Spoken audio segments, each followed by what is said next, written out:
Salut les terriens, c'est Hugo de la Team Hercule, j'espère que vous allez bien. Moi ça va super, et aujourd'hui c'est mercredi ciné, le jour des enfants, et je suis en compagnie de Dylan, salut à toi, Salut les terriens. pour qui nous présente le deck avec lequel il a fait top 8 à la convention l'Octogone. Donc ça s'est déroulé il y a... C'était quand? C'était... Le 20, la convention Octogone a commencé le 29 septembre, qui était Ouais, un vendredi, et s'est terminé au 1er octobre, qui est un dimanche.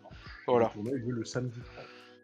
Voilà, donc voilà une plutôt belle performance pour, si je dis pas de bêtises, le plus gros tournoi Lorcana IRL du monde pour le moment. Euh, Pas du monde. Je crois qu'il y a eu des événements aux États-Unis dans lesquels il y a eu plus de joueurs, mais il y a de fortes chances que ce soit le plus grand tournoi d'Europe. Il y a des chances parce que même aux États, enfin on va pas diverger là-dessus, mais même les PPG, les trucs comme ça, il y avait moins de 100 joueurs. Donc je sais pas, mais en tout cas oui, le plus gros tournoi de France c'est sûr et probablement d'Europe. Oui, ça par contre, oui. Donc une decklist vert violet, une compo assez peu courante qu'on voit pas forcément souvent.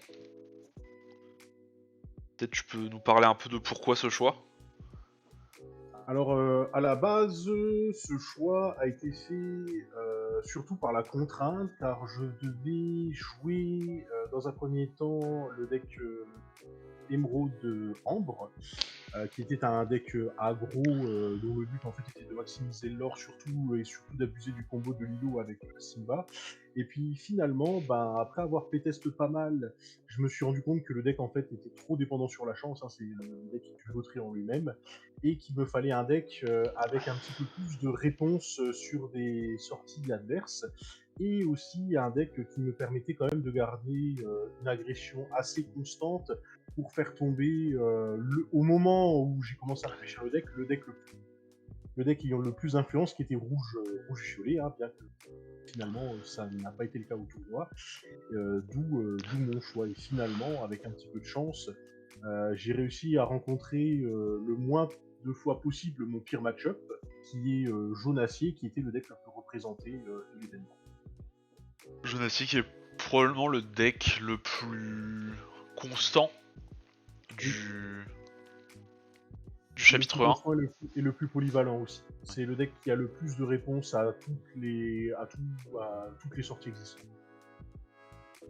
Ouais, donc En bon, effet. la decklist en elle-même, elle est assez banale, je dirais. Il y a peut-être deux trois petites subtilités qui sont intéressantes, notamment le combo Olaf Megara qui est très très fort dans les match-up contre des decks aggro.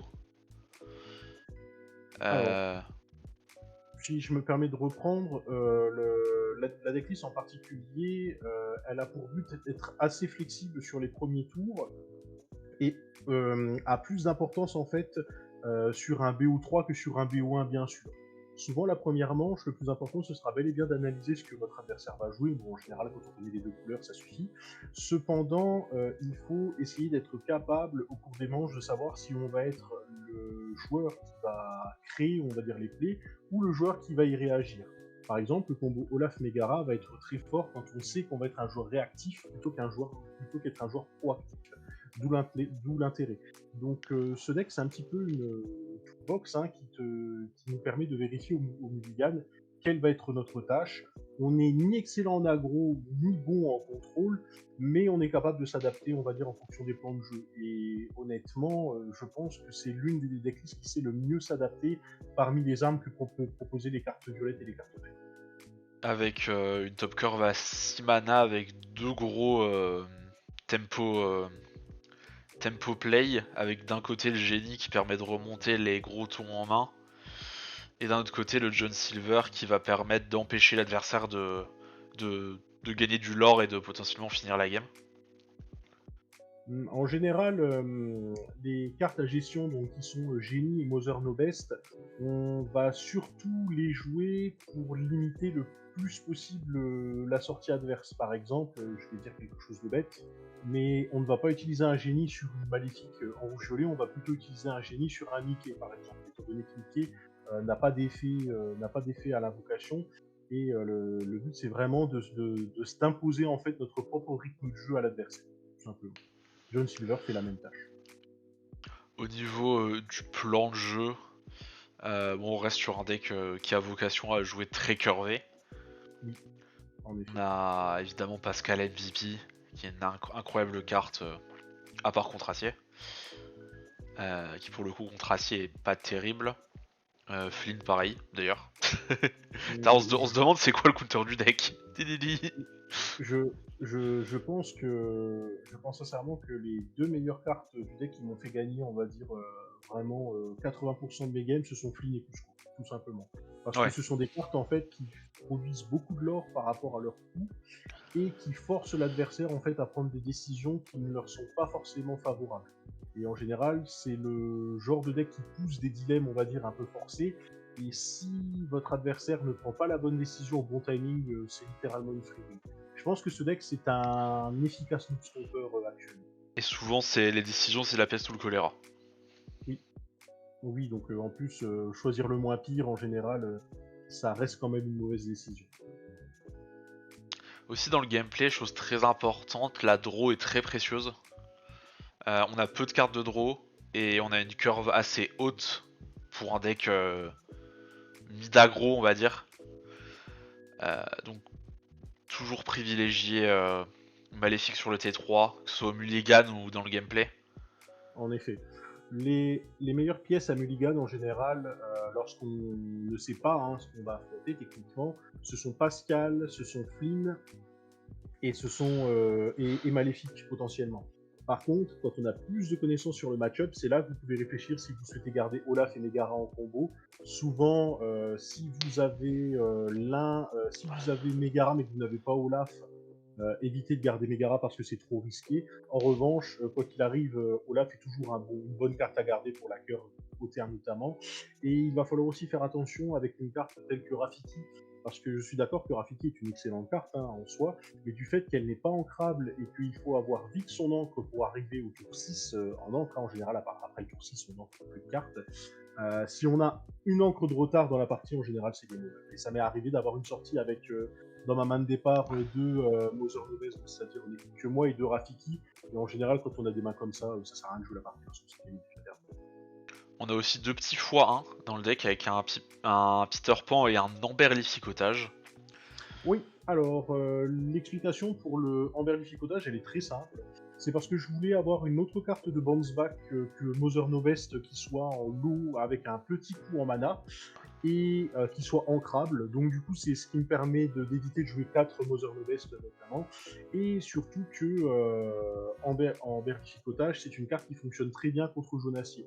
Par exemple, vous avez votre Olaf au tour 1, votre adversaire va mettre une Lilo, vous allez voir le Simba arriver, vous pouvez remonter le Simba en main et puis aller chercher la Ligo gratuite. C'est une carte qui est assez passe-partout. Et si jamais elle n'est pas utile quand on avance dans la partie, vous pouvez toujours la mettre en encre pour la rentabiliser. Et ça marche aussi Du... très bien contre le petit Flynn que tu joues dans le deck.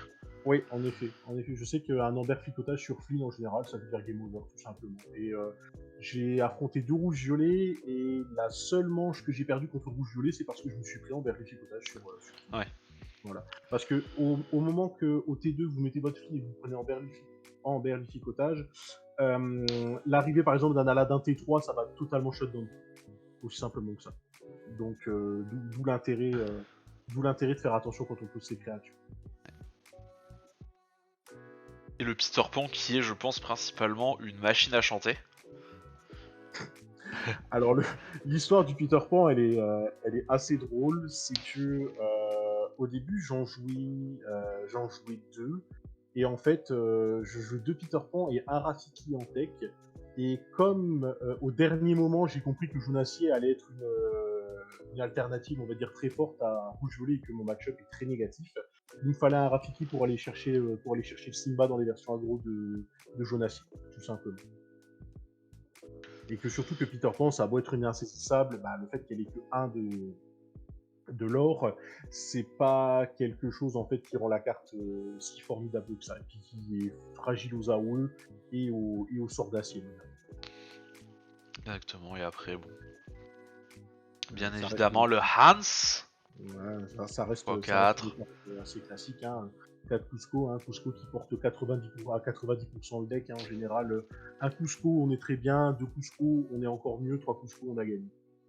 Et 4 Cusco, ta femme te trompe. Je pense, ouais.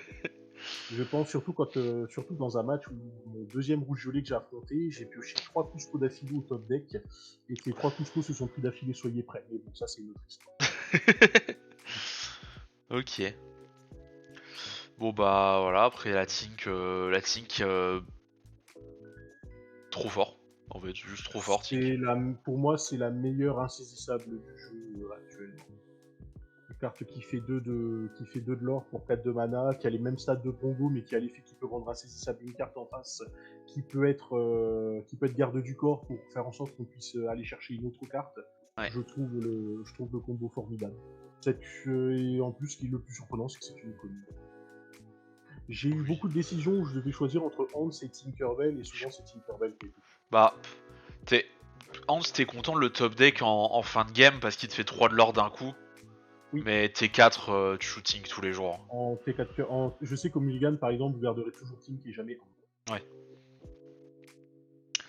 Bien sûr. Petite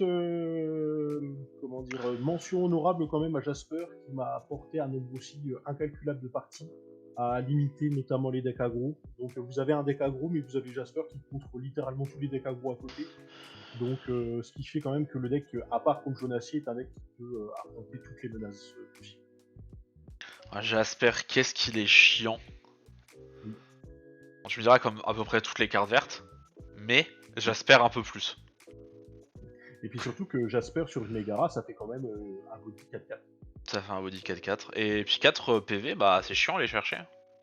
4 PV, c'est l'une des rares cartes qui survit par exemple au combo Tink qui chante Gravure Sword. Là où il y a 3. Genre autant de 3 PV actuellement dans le jeu, c'est facile à les chercher.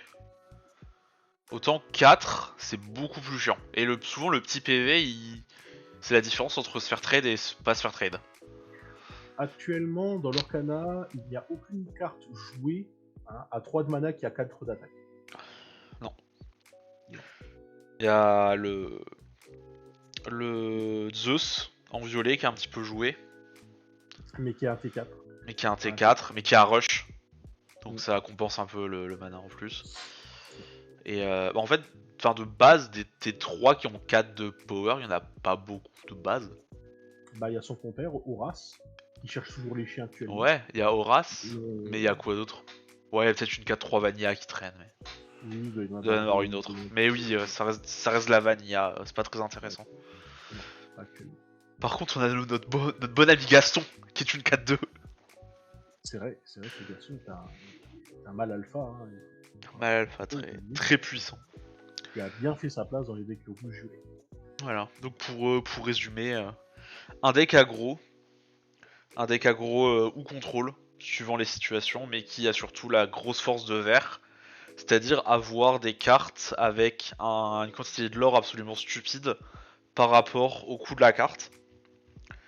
Et l'avantage de violet, c'est-à-dire de la pioche et Pascal MVP. Pascal MVP. Pascal et Olaf, pour des tours 1, ils sont vraiment présents. Ouais. D'où l'intérêt de préférer, quand on joue un deck aggro, d'où l'intérêt de préférer des cartes qui ont plus de PV que d'attaque. Ouais, je suis d'accord. Après, c'est surtout grâce à Megara que tu joues Olaf, je pense. Ah oui, grâce à Megara, mais je pense que si jamais on est le joueur proactif et qu'on part en quête avec Olaf une fois et qu'une des deux doit aller chercher de Olaf et que l'Olaf va aller quête 2 fois, ça reste quand même rentable. Ouais, je suis d'accord. Bon bah en tout cas, merci à toi Dylan de nous avoir présenté le deck. Pas de soucis. Merci. Et merci à tous de nous avoir écoutés. N'hésitez pas à lâcher un petit pouce bleu, un abonnement, un commentaire, ça fait toujours plaisir. Et on se retrouve mercredi prochain pour un nouveau mercredi Disney. À la prochaine les terriens. Salut les terriens.